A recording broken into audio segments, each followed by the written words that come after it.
Shalom, bendecidas y bendecidos, les mando un fuerte abrazo y ya estamos en esta ocasión, un video más para continuar con nuestro estudio y con la lectura del Zohar. Agradecemos al Creador, a Kadosh Baruj Hu, que nos permita continuar con estos videos.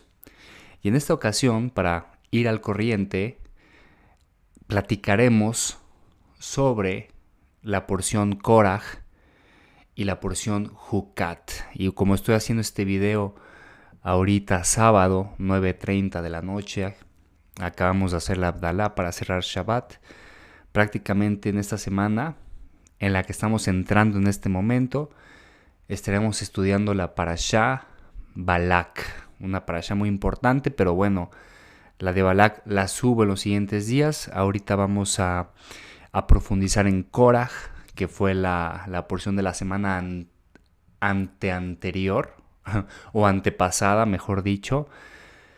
Esos días estuvimos de viaje con mi familia, unas vacaciones merecidas, por eso no pude hacer video, y también esta semana varias ocupaciones, por eso hasta ahora podemos hacer Korach y Hukat, pero con muchísimo gusto.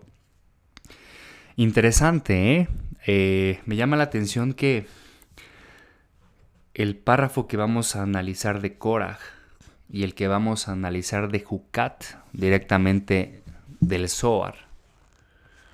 Recuerden que estamos estudiando las porciones directo del Zohar. Y como siempre te aconsejo que complementes tu estudio leyendo el sentido literal que viene en la Torah. Puedes hacerlo en un Humash, en un Tanaj, para que complementes y también sepas de qué habla el sentido literal. Como el objetivo de Espacio Cábala es hacer clases breves, concisas, cortas y poderosas, no hablaremos tanto del sentido literal. Y como ya sabemos, antes de iniciar el estudio del Sagrado Zohar, vamos a leer esta oración del Ari Kadosh para pedir luz, entendimiento y que nuestro corazón, alma, mente pueda percibir las enseñanzas que el Creador nos quiere transmitir a nuestra alma a través de estas escrituras. La oración del Ari dice así: Rey del universo y Señor de todos los señores, Padre de la misericordia y el perdón, te agradecemos, nuestro Dios y Dios de nuestros padres, haciendo reverencia y arrodillándonos que nos hayas acercado a tu Torah y a tu hora sagrada, y que nos hayas capacitado para tomar parte en los secretos de tu sagrada Torah. Qué dignos somos nosotros que nos concedes semejante gran favor, que es la razón por la que suplicamos ante ti, para que nos perdones y absuelvas todos nuestros pecados y que ellos no traigan separación entre tú y nosotros. Y que sea tu voluntad, nuestro Dios y Dios de nuestros padres, que despiertes y prepares nuestros corazones para amarte y reverenciarte, y que escuches nuestras palabras y abras nuestro cerrado corazón a los estudios ocultos de tu Torah. Y que nuestro estudio sea agradable ante tu lugar de honor como el aroma de dulce incienso, y que nos envíes luz desde la fuente de nuestra alma a todo nuestro ser, y que brillen las chispas de tus servidores sagrados a través de los cuales revelaste tu sabiduría al mundo. Que su mérito y el mérito de sus padres y el mérito de su Torah y santidad nos apoyen para que no tropecemos durante nuestro estudio, y que su mérito ilumine nuestros ojos en nuestro aprendizaje, tal como lo dijo el rey David, el dulce cantor de Israel. Abre mis ojos para que pueda ver las maravillas de tu Torah, porque de su boca Dios da sabiduría y comprensión. Que las palabras de mi boca y los pensamientos de mi corazón encuentren favor ante ti, Dios, mi fortaleza y mi Redentor. Amén. Pues mis bendecidos y bendecidas, vamos a comenzar el primer párrafo de la porción Korach en el Zohar. Estamos en el tomo 18. Página 225 de la edición Centro de Kabbalah del Zohar con traducción al español. Este artículo se llama Pero Korach, así, Pero Korach. Una sinopsis. Rabbi Tzak nos dice que si los hijos de Israel hubieran seguido la Torá, no habrían sido exiliados, porque quien se ocupa de la Torá está liberado de todo, incluyendo la muerte. La Torá es el poder de la derecha, y quien cambia la izquierda por la derecha es como si destruyese al mundo. Rabbi Itzhak dice que Aarón es derecha y los levitas son izquierda, y que Koraj deseaba intercambiarlos al desear el sacerdocio.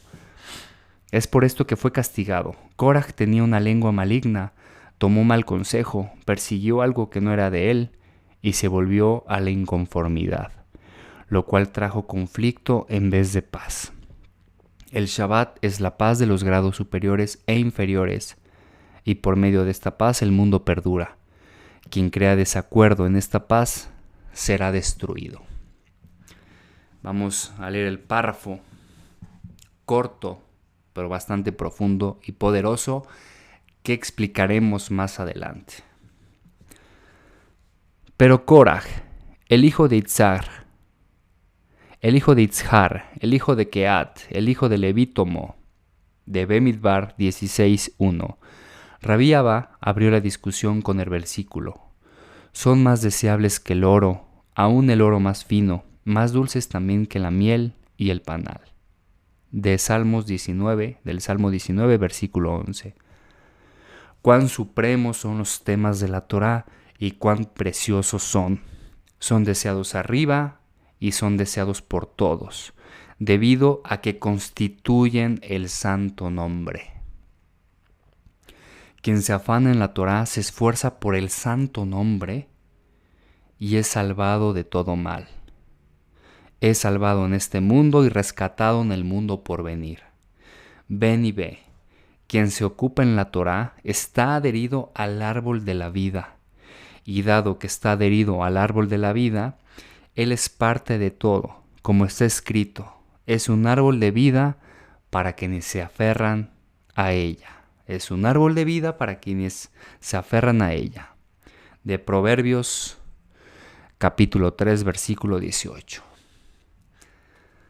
Aquí podemos enfatizar que la Torá constituye el santo nombre. Quien se afana en la Torá se esfuerza por el santo nombre. La Torá es un santo nombre. Ahorita vamos a profundizar al respecto. Y bueno, aquí la enseñanza directa que se nos da, que Koraj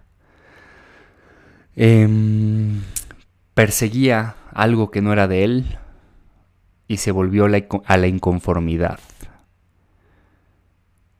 lo cual le trajo conflicto en vez de paz.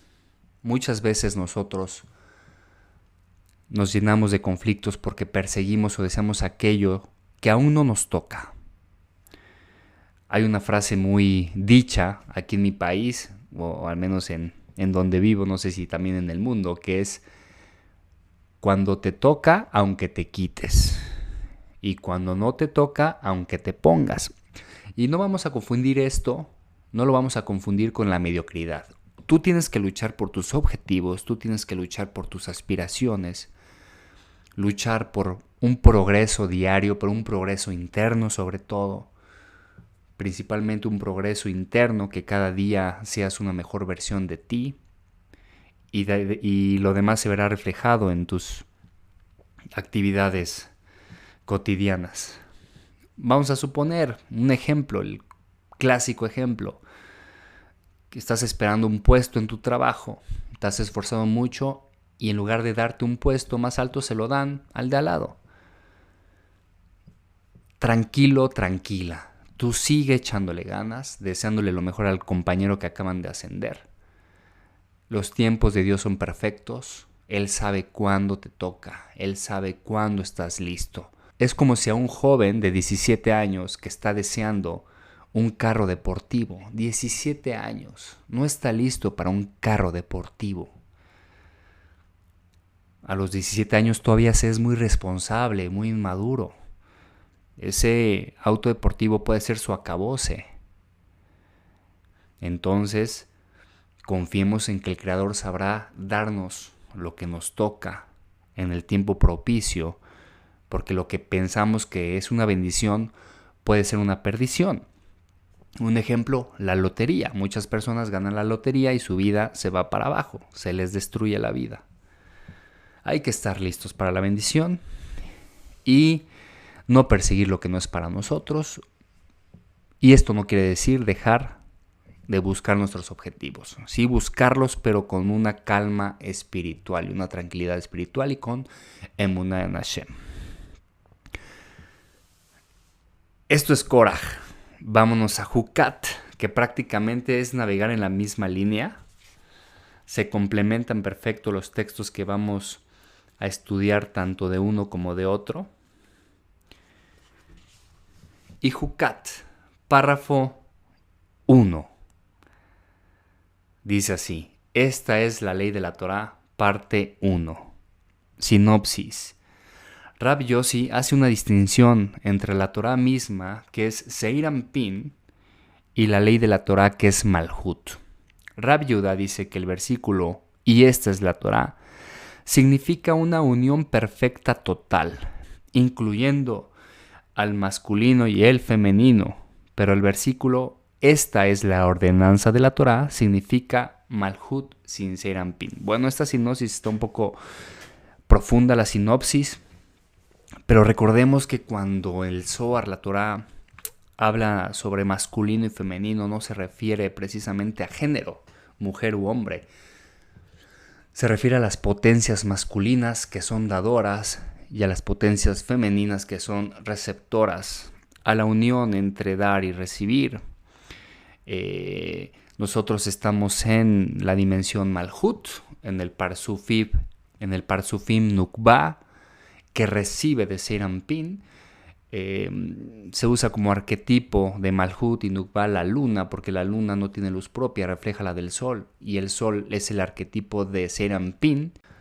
Y con esto podemos entender que nosotros nos nutrimos del influjo espiritual que viene de Seir Anpin. Seir Anpin insemina espiritualmente a Malhut, a la Nukba. Por eso la importancia de unir aquí abajo el masculino y el femenino, porque de esta manera unimos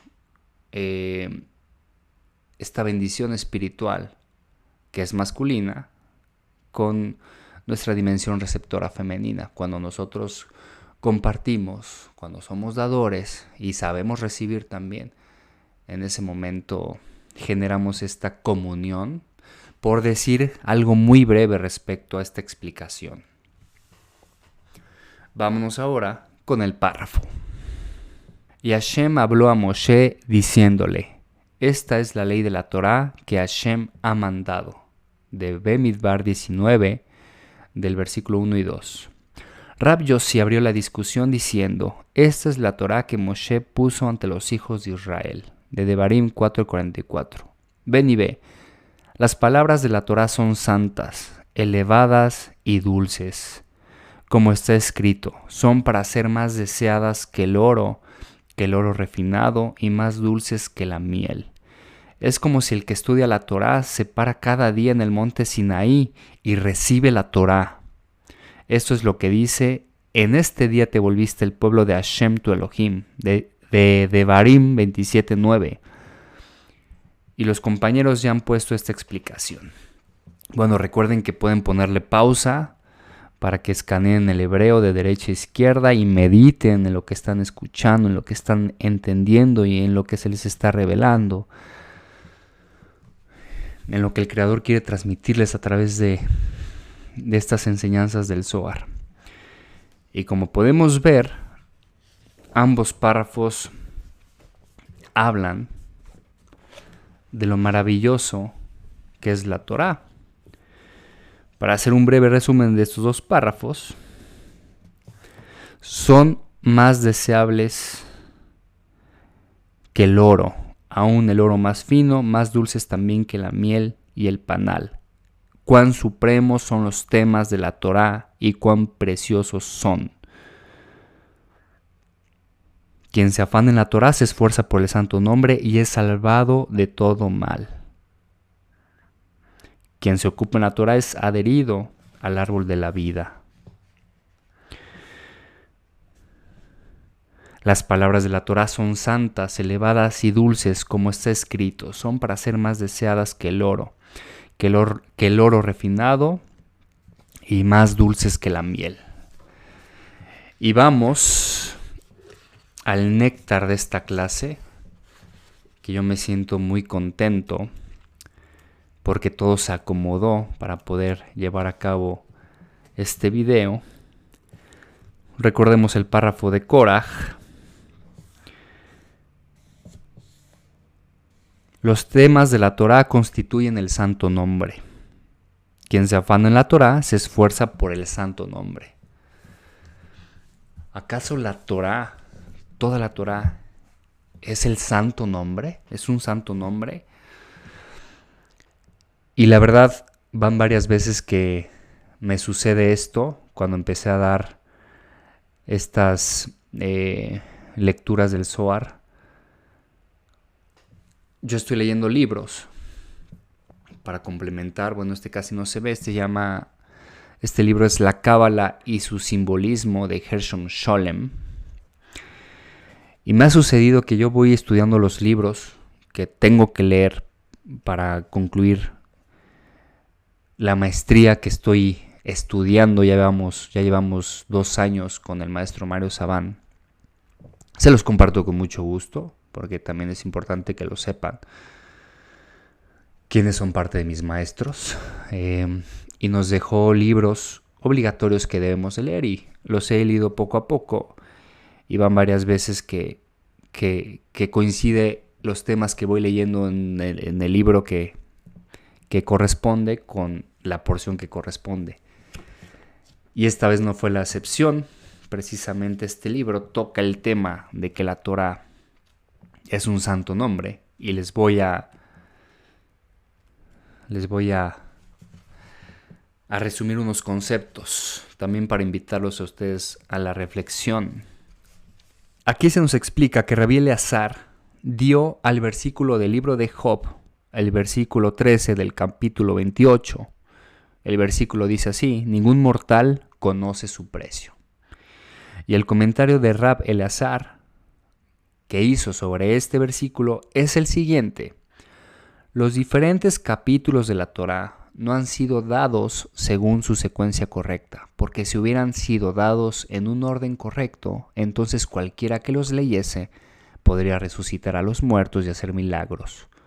Por eso han sido ocultados el orden correcto y la sucesión precisa de la Torá, y solo los conoce el alabado sea el ser santo, de quien está escrito Isaías capítulo 44 versículo 7, quien como yo puede leerla, anunciarla y ponérmela en orden.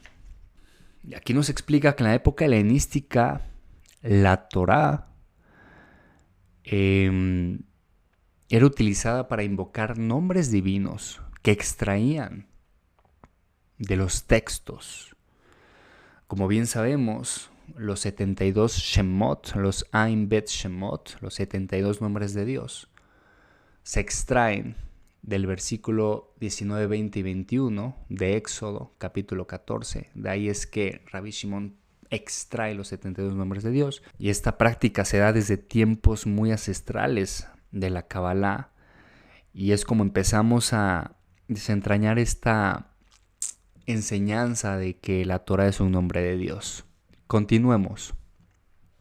Aquí nos explica que el libro, traducido como el libro de los usos litúrgicos de la Torá, Shimushe Torah, cuenta cómo Moisés ascendió a los cielos para recibir la Torá, conversó con los ángeles y obtuvo de Dios finalmente no solo el texto de la Torá, tal como nosotros lo leemos, sino también las combinaciones secretas de letras que representan en su conjunto un aspecto diferente y esotérico de la misma.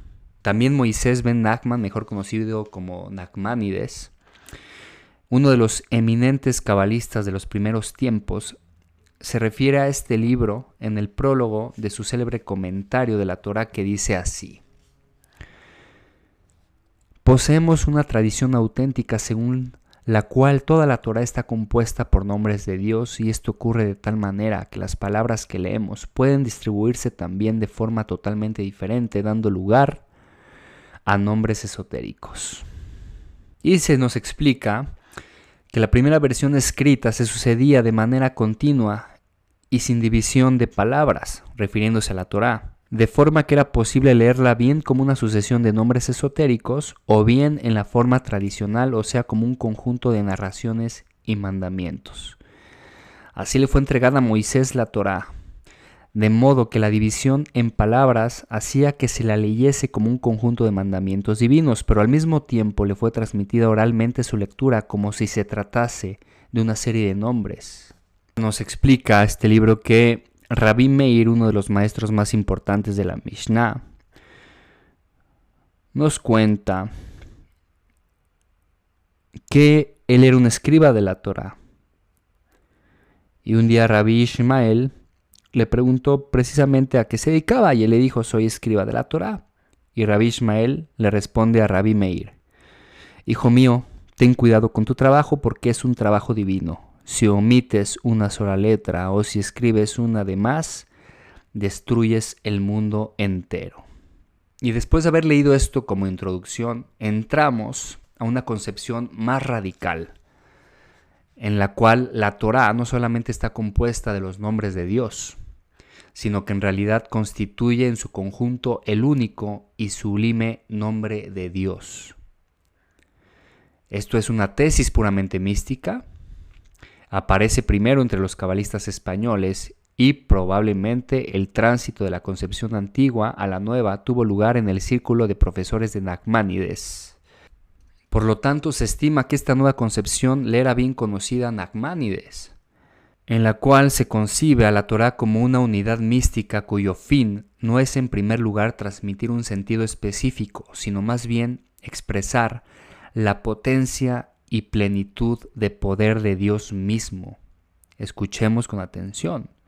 Y aquí concebimos a la Torá como una unidad mística cuyo fin no es en primer lugar transmitir un sentido específico, sino más bien expresar la potencia y plenitud de poder de Dios mismo, las cuales parecen estar concentradas en su nombre. Esto es importantísimo. Esta concepción de la Torá como un nombre no significa que se trata de uno que puede ser pronunciado en cuanto tal y tampoco tiene nada que ver con la comprensión racional de la posible función social de un nombre.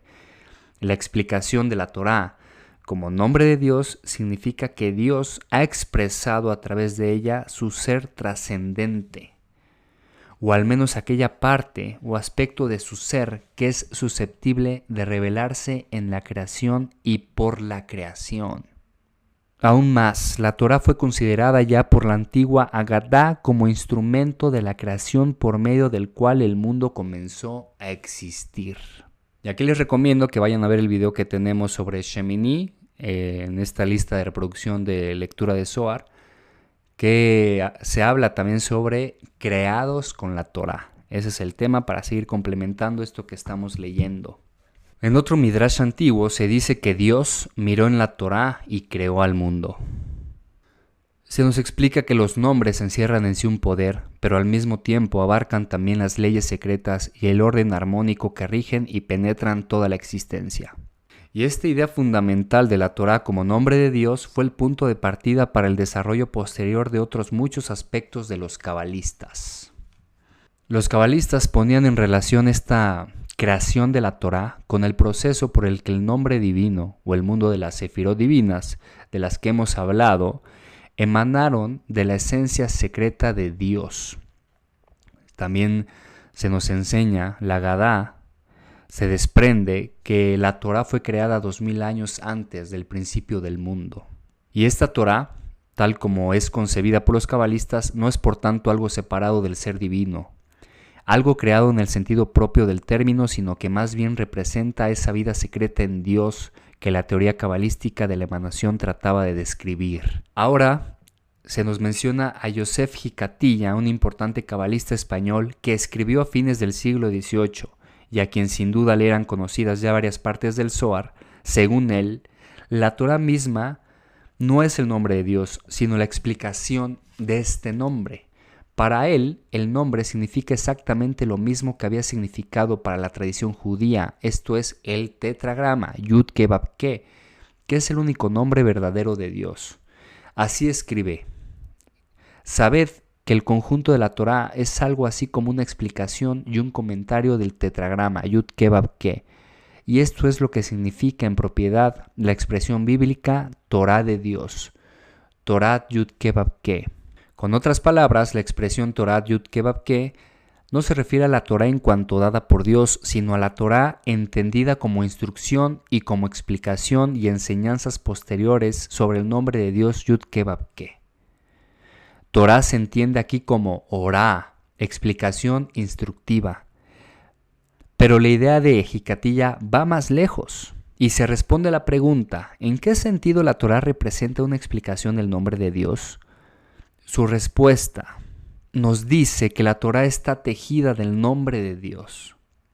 Hikatilla parece ser fue el primero en emplear esta idea de tejido para describir cómo el nombre de Dios reaparece siempre en la textura de la Torá. Y dice, reconoced la forma y el modo maravilloso en que la Torá fue tejida en la sabiduría de Dios. En otro pasaje dice, toda la Torá es un tejido de sobrenombres o kinuyim. Es la expresión hebrea para los diferentes epítetos de Dios como misericordioso, grande, clemente, respetable, y estos sobrenombres son a su vez un tejido de los diferentes nombres de Dios como por ejemplo El, Elohim, Shaddai,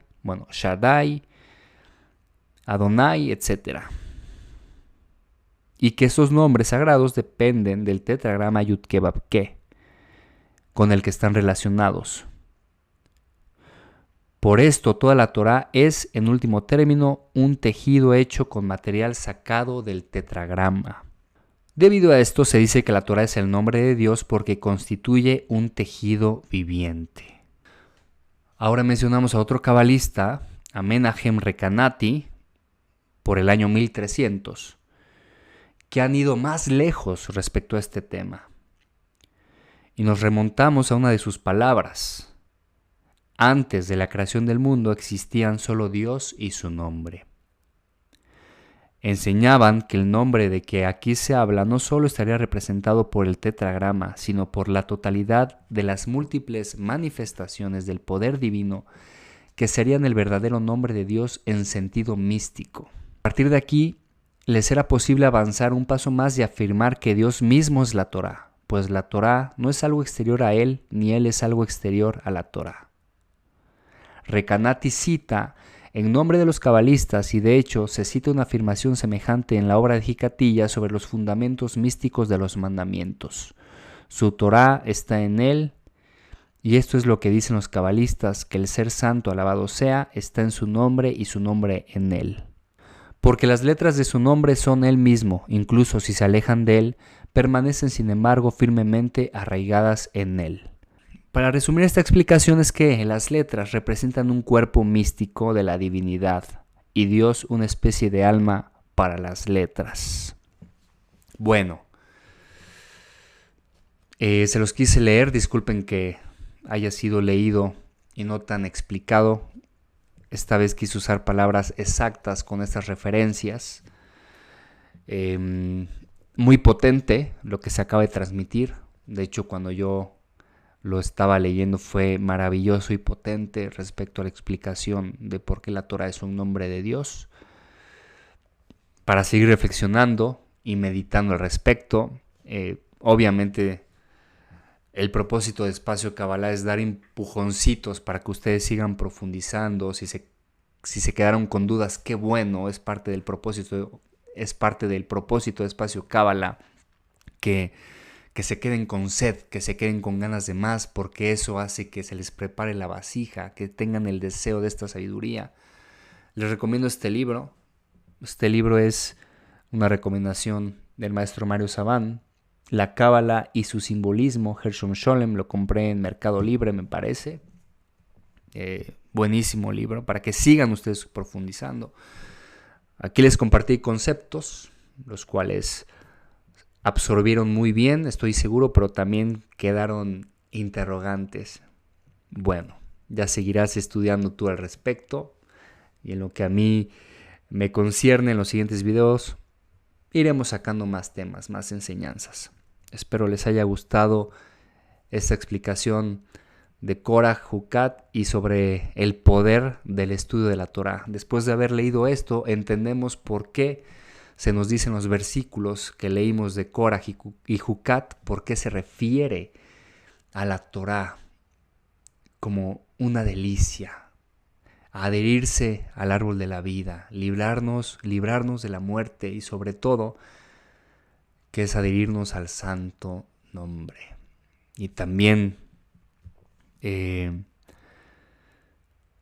los sabios nos enseñan que la voluntad divina está impregnada en la Torá. La Torá es más que solo letras e historias. La Torá es un tejido,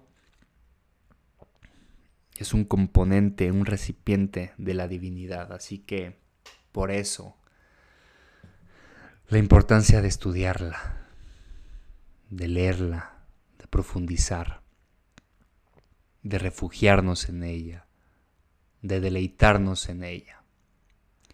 En fin, les mando un fuerte abrazo, muchas bendiciones. Recuerda, si gustas apoyar a este espacio, a este canal, puedes hacerlo de las siguientes maneras.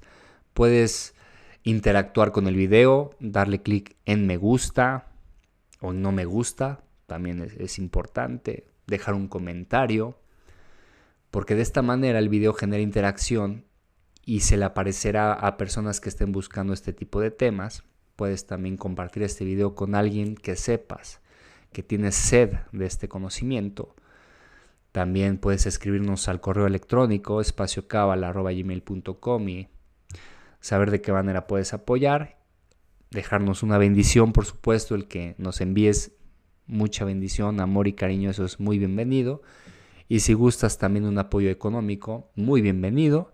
Aquí aparece el PayPal, también la cuenta bancaria la damos a quien le interesa a través de correo electrónico para comprar libros, para seguir pagando suscripciones de softwares que usamos para las transmisiones, para las ediciones, en fin, nos ayudas mucho para seguir adquiriendo conocimiento y poderlo difundir. De la manera en la que tú nos quieras apoyar es bienvenida. Un bonito mensaje, lo que tú quieras. Todo esto es con cariño, con amor y sin fines de lucro. Simplemente es un canal más que se abre la oportunidad para poder abrir ese flujo de dar y recibir. Hasta el siguiente video. Espero hayan disfrutado mucho de estas enseñanzas. Yo las disfruté y las disfruto hermosísimo. Ya no veía la hora de hacer este video. Abrazos, hasta pronto. Muchas bendiciones. Hashem con nosotros.